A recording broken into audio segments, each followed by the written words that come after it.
वो वैसे तो 20 साल तक दिल्ली में ही रही थी, लेकिन 3 साल पहले आरोही ने किसी वजह से दिल्ली को हमेशा के लिए अलविदा कह दिया था।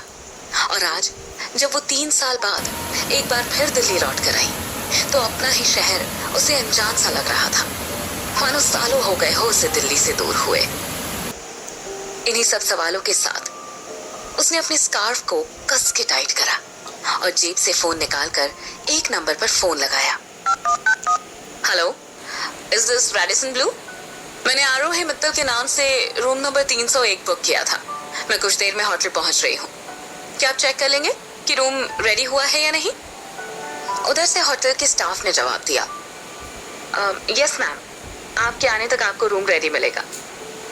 आरोही की आवाज में ये सब बोलते वक्त एक अजीब सा अकेलापन था, मानो कुछ कहीं खो सा गया हो। वहां खड़े खड़े हल्की हल्की ओस की बूंदें उसके जैकेट पर जमने लगी थी। आरोही को उन ओस की बूंदों से याद आ रहा था कि कैसे वो अपनी मम्मी पापा के साथ पहले अक्सर इस फ्लाईओवर से पूरे दिल्ली को जगमगाता देखा करती थी। आज वो फ्लाईओवर तो वहीं था, लेकिन वहां से दिखने वाली चीजें और उस शहर के लोग काफी बदल चुके थे। उसने लौटने से पहले किसी को अपने आने के बारे में नहीं बताया था। अपनी फ्लाइट के टाइम के चलते वो अपने दादा दादी को भी डिस्टर्ब नहीं करना चाहती थी, इसलिए उसे आज होटल बुक करना ही सही लगा था।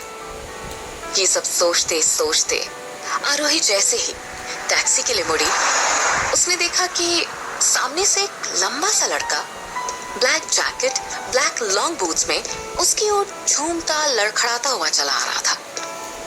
आरोही को लगा कि यह आदमी नशे में है।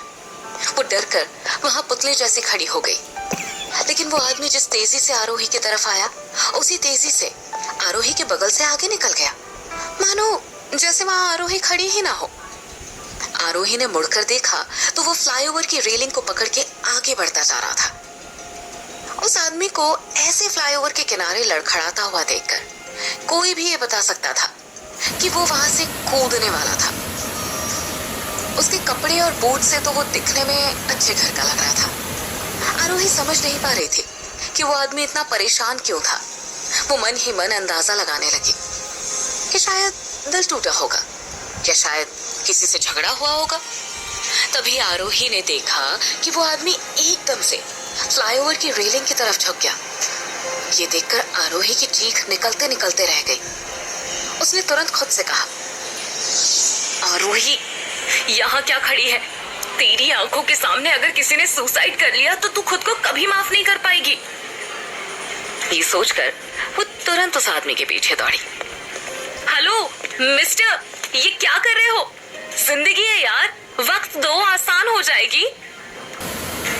आरोही उस आदमी को समझा ही रही थी कि उसका ध्यान उस लड़के पर गया। तब उसे ये समझ में आया कि वो वहां से कूदने के लिए नहीं झुका था, बल्कि अपने बूट्स उतारने के लिए झुका था। जब आरोही को लगा कि वहां सब ठीक है, तो वो वापस जाने के लिए टैक्सी की ओर मुड़ी ही थी कि पीछे से किसी ने उसका हाथ पकड़कर उसे फ्लाईओवर की रेलिंग से जबरदस्ती टिका दिया। आरोही के कुछ भी बोलने या समझने से पहले ही वो पूरी तरह से उस आदमी की गिरफ्त में थी। आरोही को ऐसा लगने लगा था कि वो आदमी ये सब बस नाटक कर रहा था आरोही के नजदीक आने के लिए, वरना इतनी ठंड में कोई क्यों अपने बूट उतारने लगता।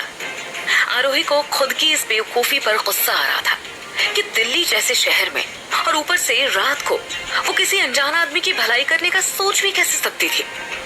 वो जैसे ही अपने ख्याल से बाहर आई, उसकी नजर उस लड़के की आंखों पर पड़ी और फिर वो उन आंखों से नजरें हटा ही नहीं पाई। उसने आज से पहले शायद ही कभी किसी आदमी की इतनी खूबसूरत आंखें देखी थी। एकदम झील सी नीली, एक अलग सी गहराई थी उन आंखों में। जैसे उस आदमी पर वहां से गुजरती कार की रोशनी पड़ी, आरोही उसे देखते ही रह गई। वो आदमी भी आरोही की आंखों में देखे जा रहा था, मानो उसे उस वक्त वहां आरोही के अलावा कोई और नजर ही नहीं आ रहा था। आरोही ने अपनी जिंदगी में काफी हैंडसम लड़के देखे थे, इंडिया में और 3 साल लंदन में भी, लेकिन आज तक उसे उसके मंगेतर से ज्यादा हैंडसम कोई नहीं लगा था। बल्कि आरोही खुद इतनी खूबसूरत थी कि जो भी उसे पहली बार देखता वो बिना उसकी तारीफ करे रह नहीं पाता था। लेकिन आज आज इन आंखों में कुछ अलग था, कुछ ऐसा जो आरोही को अपनी ओर खींचे जा रहा था। इस लड़के की खूबसूरती आज आरोही की नजर में सबको पीछे कर रही थी, उसके खुद के मंगेतर कुणाल को भी, जिसे आरोही अपने स्कूल के दिनों से प्यार करती थी। इसलिए आरोही को समझ ही नहीं आ रहा था कि इतना स्मार्ट डैशिंग लड़का जिसने इतने महंगे कपड़े पहने हैं, वो इसे रूट